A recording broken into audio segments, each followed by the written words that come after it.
What's up, guys? It's D Brown with Headz, and today we're going to be getting to being inside your comfort zone, being outside of your comfort zone, and what it means to be outside your comfort zone in practice. Like, what's the meaning of practice? What's the meaning of always competing inside your comfort zone, being outside of your comfort zone, and the dangers of being within your comfort zone. So we're going to be going over a lot of this stuff in today's video. So first things first, I've been running track for a long time, probably like 18, 19 years. I've been running track for a while, and this is a concept that just hit me maybe a couple weeks ago. The meaning of being like beyond your comfort zone, like being uncomfortable in practice. You always hear people talk about, you know, your comfort zone is where like you don't want to be, right? You want to always be comfortable being uncomfortable because that's where the growth happens. But I don't think people really connect the dots when it comes to actual practice. So just a little bit of a small brief, like, I guess like a story. I was at practice, right? And I'm a 400 meter runner, 200, 400. And for those of you who run the 400, you can kind of understand this.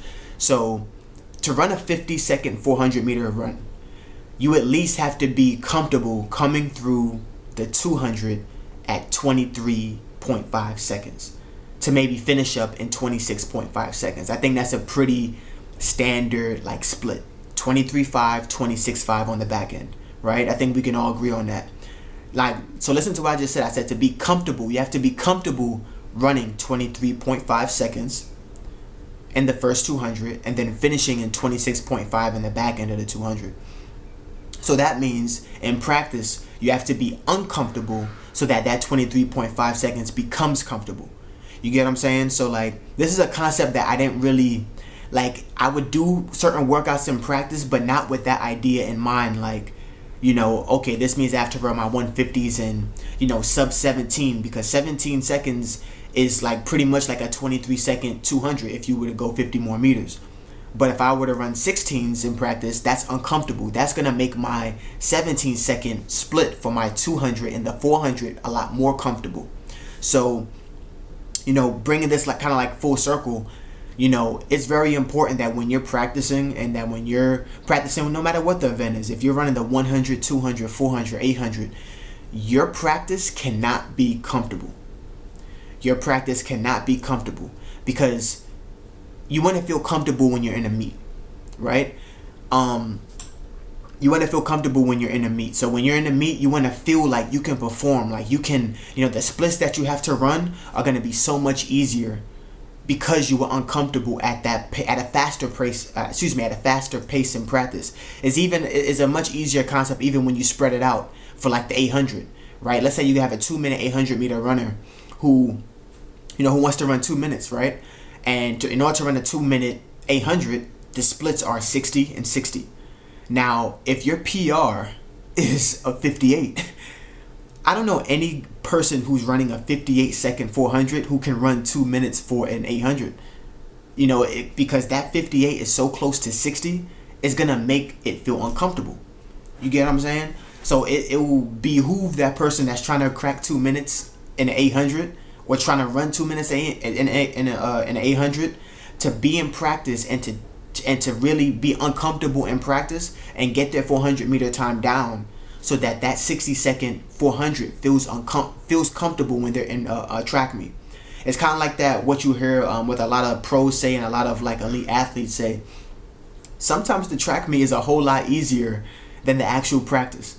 You know, there's a couple workouts that I've done that, you know, I feel like that's prepared me for a meet that I had later on in the season. There's certain workouts where I'm just like, man, like I really feel uncomfortable in this particular practice, and it's just like, you know, that's a good thing, you know, because at the end of the day, like track. A lot of people make track very hard, but it's very simple. If you have a goal, if your goal is to run, like I said, let's bring it down to the 200. If your goal is to run, you know, sub 22 seconds in the 200, it's very simple. You have to make going through the 100 twice feel very within your comfort zone. Okay, so what does that mean? That means probably you need to have a PR of about a 10.7 or a 10.8 to make 11 seconds feel comfortable. If you have two runners, one runner runs a 10.9, the other runner wants a 10.7. Everything being equal, who's going to have the easier time crossing through the first curve at 11 seconds? 9 times out of 10, it's going to be that 10.7 sprinter. Okay? So it's very, very important that when you're practicing to keep this kind of stuff in mind. And my personal, I guess, mini story time is that I've been training for the 400, right? And, I do this workout out of blocks. Basically, I do a flying 60, and I do a 250, a 200, and a 150, all at like 105%, which is like a faster pace of my pace for the 400. So for my pace for the 400, my splits are supposed to be coming through the 200 at 23 seconds, right? At the 250, it's supposed to be around 29.5, 30 seconds. And for my 150, it's supposed to be around like 17.5. Okay? So, and this is for my 400 meter, like my pace, my comfort zone for the 400 meters is 17 seconds for the 150, 23.5 for the 200, 29.5, 30 seconds for the 250. So in this particular practice, I had to be uncomfortable because I had to create that stimulus in my body to be uncomfortable so that the time when I have a time trial, I can feel comfortable running 17.5, 23.5, and 29.5 for all my splits. So for this workout, I really had to get out. I had to be aggressive. So what I did was, I got out and I was aggressive. For my 250, I ran 28.5. For my 200, I went 22.7, and for my 150, I went 16.8.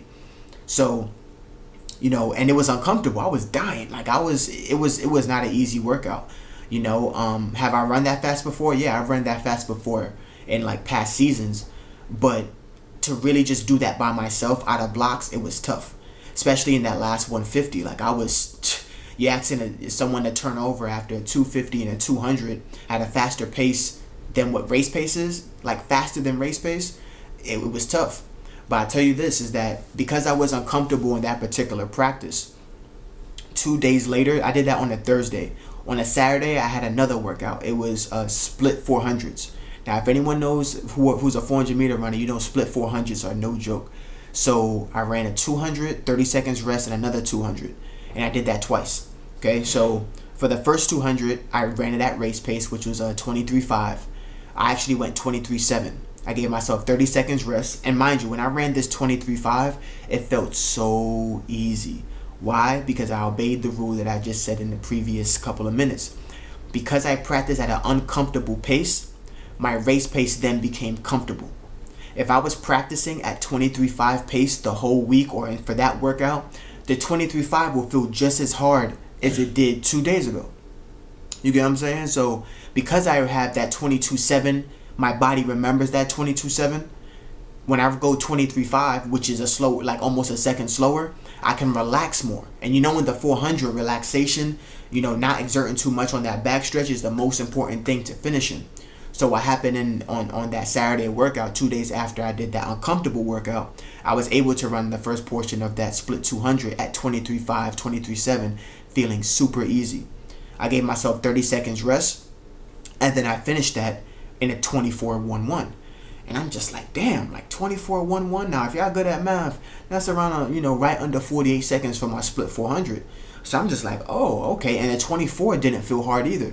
Why? Because 2 days previous, like I said, I ran 22.7. I still had that 29 split in me. Like everything that I ran for that day was so uncomfortable. It stimulated my body. Like my central nervous system is used to that 22 second pace. So when you ask me to do 23 or 24, it's a breeze. It's not a breeze, but it's a breeze compared to what a 400 is. So I really want you guys to take all what I'm saying into really like consideration when it comes to like planning out your workouts or like planning out your goals and stuff. If you're an 800 meter runner and your goal is to break 2 minutes, which is 60 seconds, it's very important to feel comfortable at 60 seconds. So a really like dope workout to do to like break, to help you like get used to that lactic acid, let's say for an 800, would be to, run 3 times 400s at maybe a 56, 57 with like 3 to 5 minutes rest. Why 56, 57? Because 56, 50 seconds is going to make you feel uncomfortable, which is going to make your 60-second 800, if you're going to even split the run, feel more comfortable. Okay? It's very important to like feel uncomfortable in practice. That's what practice is about. Make your body feel uncomfortable so that when you go to this meet, you have the utmost confidence that you can hold any pace, that you can run with anybody, you can roll with anybody, and that the race pace that you have to do doesn't take too much out of your legs. The purpose is to perform.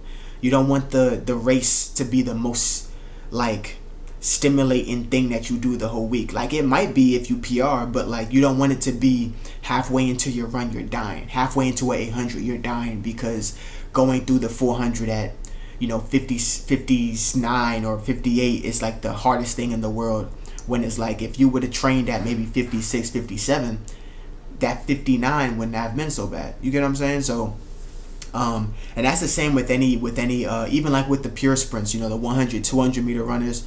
If I've run 10.6 personally. One of the things that helped me run 10.6 was that I used to run my 60s in 6.75 seconds. So if you do the math and you convert all that, the pace of running 6.7, and I would do that over and over and over again. It trained my body to run that pace. Now, when you're talking about sprinting, 6.7, I believe when you break it down, is equivalent to like a 10.5. So my body's already in shape. My body's uncomfortable. My body's prepared to go 10.5. That means comfortably I'm able to go 10.6. You get what I'm saying? As long as you're like in race shape and like the wind, like the 100 is kind of weird because you have wind factors, you have bad start factors and all this other stuff. But the fact that the rule still remains that if you train your body to be uncomfortable at a 6.7, at a 6.75, a 100 or 60, which is like a 10.5, I was comfortable enough to go 10.6 in a track meet. You know what I mean? So I just want you guys to keep that in mind and really like accept that into your mind frame. I had to accept it into my mind frame, even even for all these years I've been running, to accept the fact that I need to be uncomfortable when it's time to go into races. It's simple math. I need to be uncomfortable. If I want to come through the 300 at 36, I need to be uncomfortable in practice going 35 in my 300, and maybe even 34 if I plan on going lower than that. You know what I mean? And for my last point, just to put the nail in the coffin, look at Wade Van Niekerk before he broke that world record, and I believe it's the same year. I believe it's the same year. The year he broke that world record in 2016. I think he ran the 300. Right? He ran the 330.8. He broke the world record. The fastest that anybody's ever done it. Faster than Michael Johnson, faster than Usain Bolt. He ran, I believe, 30.8. I don't know the exact time, but he broke the world record. In his route to breaking the world record in the 400 meter dash that very same year, he split 31. So uncomfortable, he was running 30.8. Comfortably, he was able to split 31 and some change to walk in that last 100 in 11 point whatever seconds to break the world record. So it's kind of common sense. Like, don't expect something you're not prepared for. Don't expect like a final result of something that your body isn't capable of doing because you haven't done it in a track meet or you haven't done it in practice. Train to be uncomfortable in practice so that you can be comfortable in a track meet and you can perform to the utmost of your ability. All right, so those are my last words. Just something that was on my head to help you guys out. So like I said, be uncomfortable in practice so that you can be comfortable in a track meet, and hope you guys use this to the best of your ability. And that's about it. That's all the tips I have for you today. All right, this is D Brown with Headz Track Tips, and peace out.